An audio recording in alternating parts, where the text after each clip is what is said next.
Please welcome Dan Reynolds.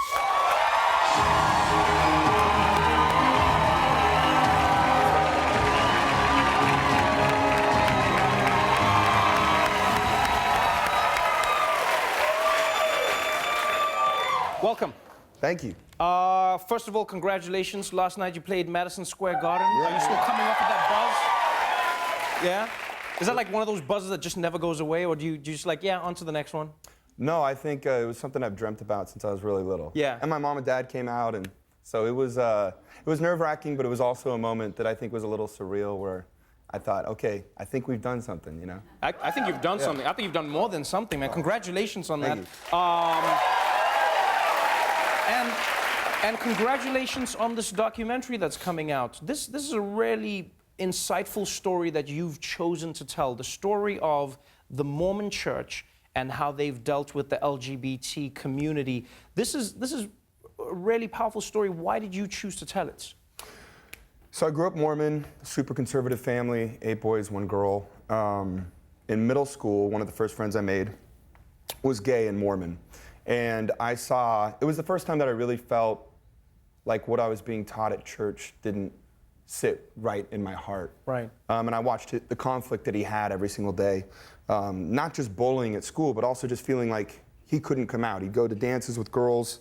We wouldn't even talk about it because it was he felt so much shame. So flash forward, high school, had a lot of friends, lost 2 to suicide. Went to BYU, got kicked out of BYU myself for having sex with my girlfriend, which was a shaming experience for me. I felt so much. It was the first time that I really spiraled into this place of depression. That, on a very small scale, is what our LGBTQ youth feel every single day in Orthodox religion, which is they are told something that is beautiful, something that should be celebrated, their sexuality, which is unchangeable, is sinful, and that they should feel bad about it. And then we expect them to have healthy lives, and they don't. They have high suicide rates, they have high depression, anxiety. So religious guilt is so prevalent in their lives. You look at Utah right now, it has one of the highest suicide rates in the nation, very Mormon. And LGBTQ youth are 8 times more likely to take their life when not accepted in their home or community. So it kind of, I don't know, I just feel like enough is enough. Right. And I've been put in this position as a Mormon who is famous, and there's not many of us. It's like Donnie and Marie, you know. So I don't know, I just feel like I hope that I can at least start a conversation. I think you really have.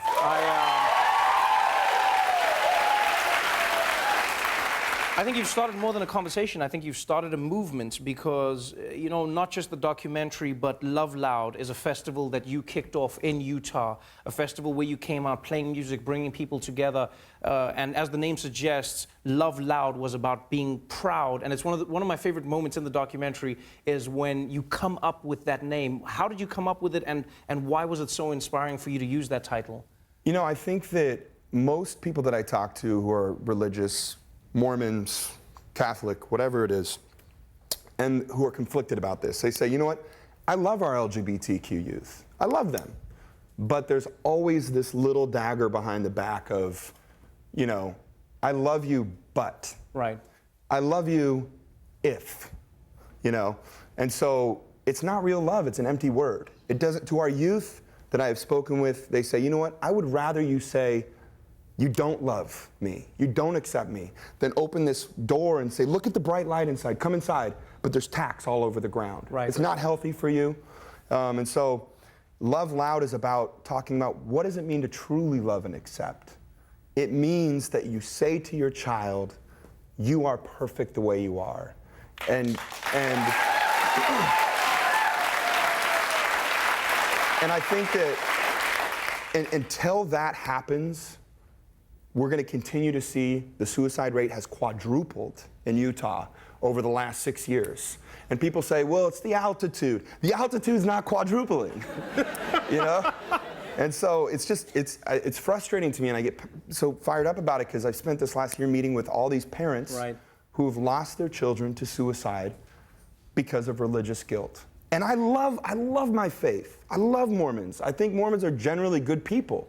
The amount of bigots is very small, but the amount of people who just kind of turn their head and say, this doesn't affect me, is large. That is a difficult decision and a conversation to have. I mean, I know I grew up in a very religious household, you know, not dissimilar, but not the same as Mormonism, but it is a difficult conversation to have with yourself, where you have to ask where the limits of the religion end and where your compassion begins, going beyond what you've been taught.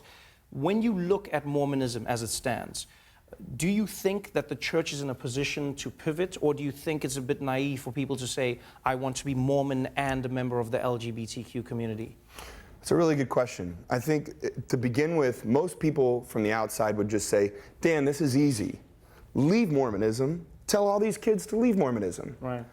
It's not that simple, because you could be putting a kid in a absolute more at-risk situation by saying leave your family or leave this religion that they might believe in. It might be their whole foundation.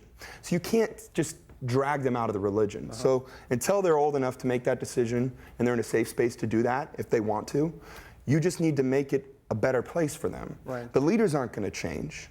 I hope they change, but I can't speak for them. I don't know that the doctrine's ever going to change, but if it never changes, then we must change the people. We must change the culture within religion so that, you know, it's like I asked a parent this the other day who's very conservative and Mormon. I said, I know you believe this, but let me just say this statistic. If your child comes to you and says, Mom, I am gay, in that moment, if you don't say, I accept you and love you, and that's beautiful, and it's wonderful, if you don't say that, they're not accepted in the home or household, they're 8 times more likely to commit suicide.